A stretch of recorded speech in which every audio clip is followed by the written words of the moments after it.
Pagat panapon po kay kayungan, kay kaming kaparokya, kay tiking Santa Monica. Pakigreet tala pa mo po ring balang metong. Good afternoon po. Ayan po, at welcome po king kay katamong parokya, kambe na po ning kay katamong pamagnovena, at antimurin po king kapasalamatan king regalong bibye at grasyang bibye na po kay katamo ning krusada. Umpisan tayo po ngeni ing kay katamong Marian Talk. Kambe na po ning kay katamong metong speaker na inagkat ban midake po king kay katamong kwentuhan. At welcome po king kay katamong kwentuhang grasya king krusada. So midake tamo pong sort of reflections, pamigunam, kaniting pamagbisita da po kay katamo ring malalarawan ning Virgen de los Remedios at Santo Cristo del Perdon y Caridad.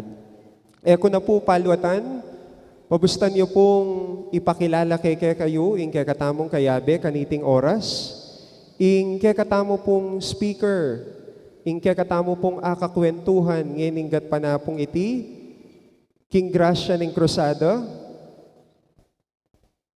ya po ing kasalukuyang director ning campus ministry, king University of the Assumption. Anya rin kaya po bio note or ita pong kayang profile, ene po buring ibye. Ene po buring pakilala pa, buuing kayang sarili. Ing metong bung buri ng pakilala yamo, metong ya pong Dominican sister. Pero i-sister po, mo po Dominican sister, mo po Megmadre. Bayo ya po Megmadre. In the year 2002, she graduated Metallurgical Engineering po, King University of the Philippines. Pero pinili na po maging madre. Metong pong Dominican sister, sa lubungan tayo pong palakpakan, king kay katamong kwentuhang grasya, Sister Antoinette Lumbang, OP. Hello po, sister. Welcome po king kay kaming parokya. Maya pagat panapon po kay katamongan. At ko pong i-confess kaya kayo. In reason po bakit kurin po buring makabang introduction, ang pong background. Kasi minsan po magkaroon tamong expectation po. Karing makayarap kaya katamo. Buri ko pong ipakilala, metong ko pong madre, metong mo rin pong deboto ng Virgen Maria, akalupayo. Umpisan tayo po ingening pamidake, pamag-sharing ko po, king metong kanta. Gawan tayo rin pong kaya katamong pambungad panalangin. Pelagwan kaya po kanakong pamagdake, ngeni bilang I Maria, mit mo king grasya. So muli ya po kaya katamong pamag-sharing, karingadwang bage. King realidad ning grasya at makanano tayang lalawan nung nano yung grasya at makanano tayang gawang tune pialimbawan I Maria, amit mo king grasya. So agkatanda kayo po na we recognize the presence of God, not just anywhere, but especially within our hearts. Ano po? So let's reflect on the song, Hail Mary, full of grace. In the name of the Father, and of the Son, and of the Holy Spirit. Amen.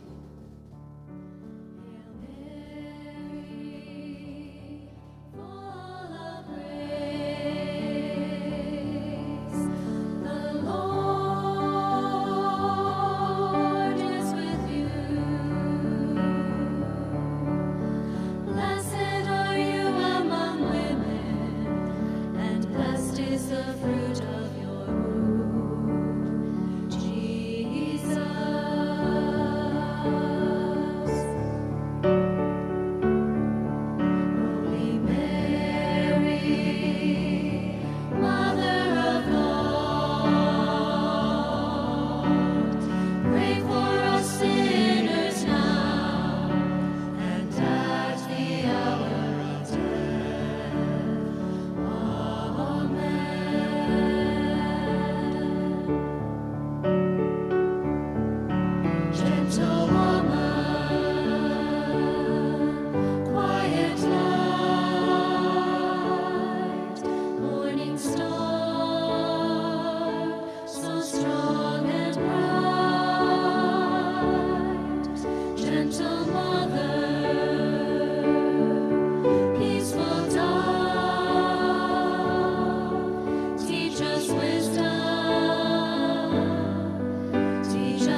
Gentle woman, quiet light, morning star, so strong and bright. Gentle mother, peaceful dawn, teach us wisdom,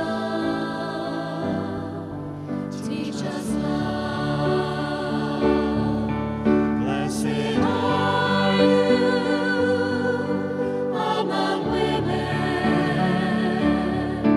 blessed in turn, all women too.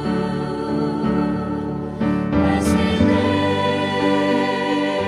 with peaceful spirits, blessed they with gentle hearts. Gentle woman, quiet light, morning star, so strong and bright. Gentle mother, peaceful dawn, teach us wisdom, teach us love, teach us wisdom,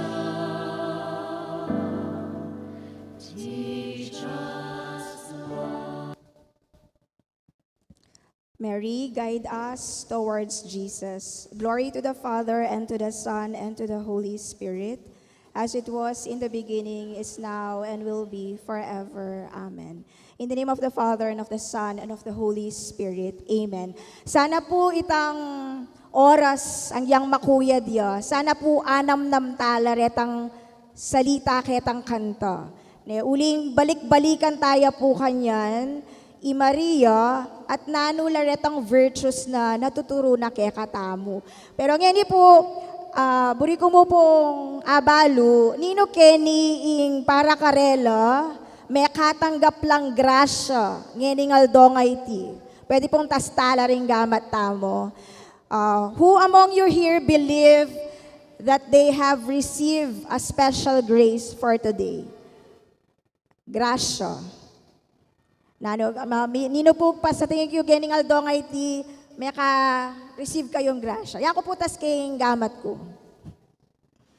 Kasi para ka na ako po, itang migising ko nandingabak, metong yang grasya. Mayaging malino ya po ka na ako itangin, uling ating kami pong madre, very close ka na ako, nanabengi, meteya po ba yung mag-midnight? So ya po, eya migising, ngeningabak. Aliwane man pong grasya namaning kaya. Pero sana po recognize tayo, impamang gising kingabak, metong yang grasya. Nano ya po wari ing grasya? Ne? Ing grasya po king very simple terms, sorry po malatiya pala. Ne? Ing grasya, paniwalan ko, metong yang regalo, ibat king Diyos, tayo man po karapat dapat tanggapan, dapat king ganakanan ning Diyos at king lugod na kekatamu, pagkalubne pamurin. So actually po, everything is grace. Po, everything is grace. Nung lawan taneman po, king medyo mas technical term, peninton kaya po, king kekatamo pong kasalpantayanan bilang Christian, king Christian faith in grace, they define is at unmerited mercy or favor that God gave to humanity by sending His Son, Jesus Christ, to die on a cross, thus securing man's eternal salvation from sin. So sasabihan na po ni kaya katang kasalpantayanan, ing ultimate grasyang mibye kaya katamu, minsan etaya man kikilalanan, apinitang regalo ning salvation. Na dinatang niya i Jesus para ibiya na kaya katamu ing biya langanga. Ita po yung ultimate grasya. Kaya pin po, no wonder, Napatsyelalawan taya i Maria, abalutangan pong ima ng Jesus, dela nino po ring ima Kenny, tas tala po rin kaya katamong agamat. Balo yu po syempre nung makanano po kasakit itang, you carry a baby in your womb for 9 months. Ne po. At paniwalaan tamo na i Jesus Christ, siya i mismong grasya. So i Mary, na migdala kang Jesus for 9 months, po malawot ko consider tayang mitmo king grasya. Uling yang migdala king grasya, king 9 months, liningap ne, king sarili ng pamikakatawan, ne po. So nung talaga pong balo tayo at didinan ulaga, ing misteryo ning pangaindu ng Maria, bilang meto nga pengaring babae, ay tinsan tayo po yung kabalduganan ng grasya. Uling ing buong biyanang Maria, mula umpisa hanggang dulo, katmuya po December 8. Marakal po magkamali ka rin, balada po itang conceive without sin i Jesus. Ne? Ing Immaculate Conception po, yung pisasabihan tamo, i Mama Mary. No? Uli pong pinili neningig pa, midinan niyang grasya yakabud na she was conceived without sin. Apin po ita ing Immaculate Conception. Meto nga grasya. Ne po. May piliya pa po, ne? Mula king pangabingot na, king pamagdala na kayang Santa Ana. Meto nga grasya. Kakadwa, i Maria po, model of humility po at kababanlub. Balo na rin po ing pangadakila na, iya po manibatan king sarili na, nune, uling king grasyang tinggap na king apong Ginoo. So without Jesus, without God, Father God choosing her to be the mother of Jesus, no, ala pong balo ng alang kabaldugan. Ya, aware ya na metong yang maid servant, talasuyo. Ne po. Ngayon po, kalupad na rin kay katamong ima, king biyenang Maria, king buong biyena, ing kayang meging bukasyon, apining biyaya ne ing lugod,